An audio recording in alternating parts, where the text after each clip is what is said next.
Hi everyone.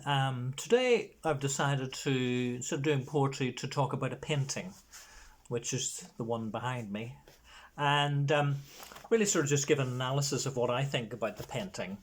And so this was a painting given to me by a very dear friend of mine called Dr. Catherine Clancy, and she gave it to me in Christmas 2012, and I've lived with it ever since.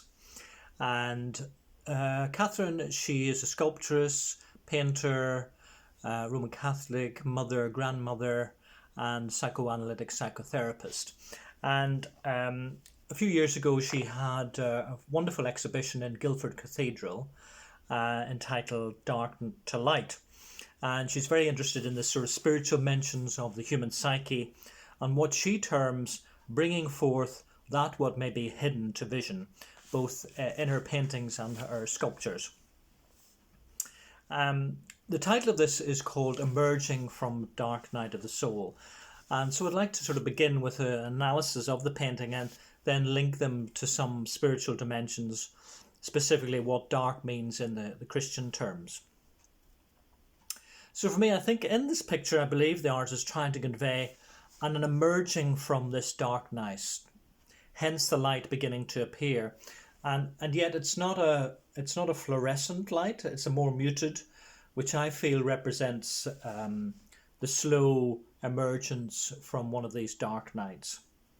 You probably won't be able to see, but in the dark aspect of the painting here, there is a cross.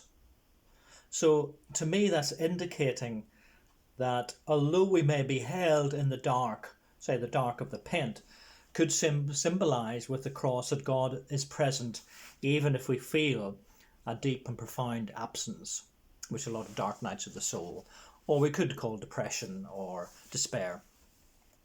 So having lived with this painting, I believe it says probably a message sometimes better than words, to tell someone that God is with them even in this dark night. So you may say, oh yes, God is with you, but sometimes that can fall on deaf ears and can be heard as quite patronizing. So perhaps just gazing on this painting, which I have, may help as a visual aid to the presence of God even in the midst of darkness. Going through a dark night of the soul, the disorientation and the disintegration is so overwhelming, and there's usually an absence of any tangible sense of God's loving presence, and perhaps the purpose are so absent as to leave one in utter despair. This is where art can be an enabler where words may sound hollow. So in the painting, there's a sort of desolation at the top. There's little colour of form. And then there's this wonderful, wonderful layers of earthy reds, which symbolises to me the birth into light. And then the bottom, in the middle, a small burst of the emerging light, bringing hope of the love of God being felt and seen again. And would suggest that Catherine was relating that the emergence from a dark night experience is slow and takes time. You probably can't see, but in the middle part of the painting, it is quite rough and the paint is quite protruding. And to me, it gives a sense of a look of the crown of thorns. So there's pain represented in this depiction of the dark night, and even in the emerging. So just what is this term dark night of the soul? John of the Cross, and he was a 16th century Spanish, very poor, quite a little man, apparently just 4 feet 11 inches tall, who became the spiritual giant in the Christian tradition. As a young man, he became a Carmelite monk. He devoted himself to a life of prayer and serving God. His disciplines of poverty, fasting, solitude, and silence opened a spacious place in his soul for him to contemplate the beauty and goodness of God. Apparently he served as a nurse in a hospital. He taught poor children how to read and provided spiritual direction for thousands of people.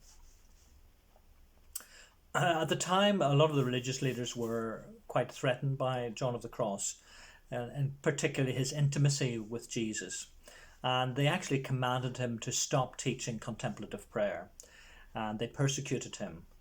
But he refused, so they flogged him and imprisoned him in a 6-foot by 10-foot room, and they fed him nothing but bread and water. Still, he would not stop, inviting others to seek Jesus in earnest in what he described as sincere prayer.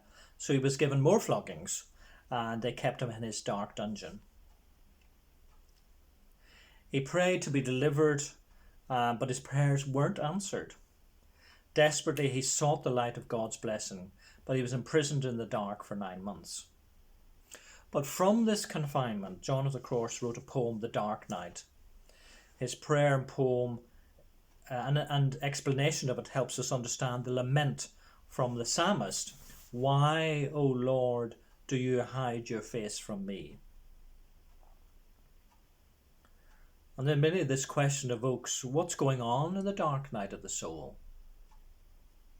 What does God allow us to fall into this? Why does God allow us to fall into this empty void?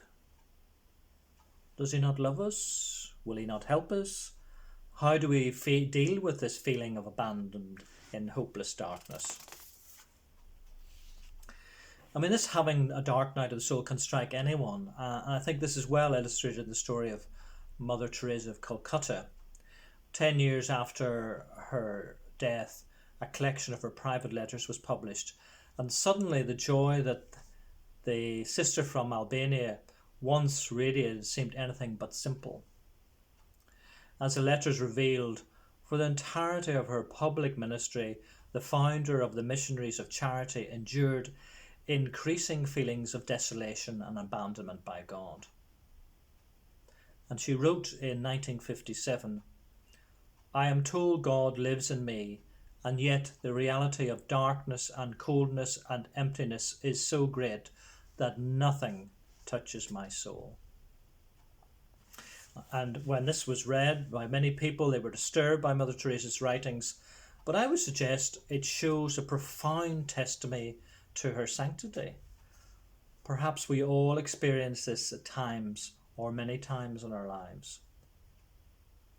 There are two contemporary writers on this subject, Eckhart Tolle and Thomas Moore. And Eckhart Tolle states, there's a possibility that you emerge from a dark night of the soul into a transformed state of consciousness. Life has meaning again, but it's no longer a conceptual meaning that you can necessarily explain, and I think that's really important. Quite often, it's from there that people awaken out of their conceptual sense of reality, which has collapsed. The dark night of the soul is a kind of death. And then they awaken into something deeper, a deeper sense of purpose or connectedness with God and a greater life. It's a kind of rebirth, which I think, Catherine, is represented by this red. So it's rebirth coming into light. One of the other aspects of this picture, which I really love, is the two aspects, the light and the dark, are equal. So Catherine has represented that both, to me, both are two parts of the human condition.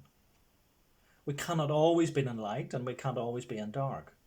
So there's something about representing these two aspects which are going to be continually in our life. And this then, to me, is a representative of the, even if you don't believe in the crucifixion, resurrection, that we have to have both.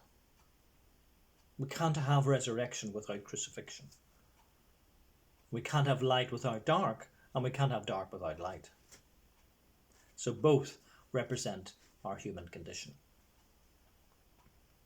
Thomas Moore, and he was a former Catholic monk, writing in Dark Nights of the Soul, he states, the real dark night cannot be dismissed. It leaves a lasting effect, and in fact alters you for good. It can be profoundly unsettling, opening up opening you up to new and mysterious possibilities. Of course, one of our this century's people who had a major dark night of soul was Nelson Mandela, who was in prison for 27 years under harsh conditions. Yet he never lost his vision or his sense of destiny.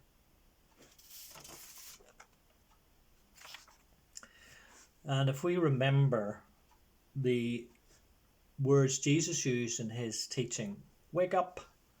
But waking up is also entering a dark night instead of remaining in the oblivion avoidance.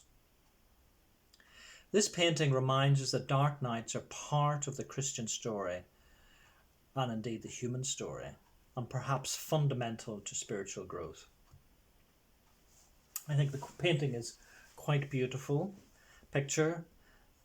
So perhaps Catherine did not achieve the level of desolation that is in the dark night of the soul.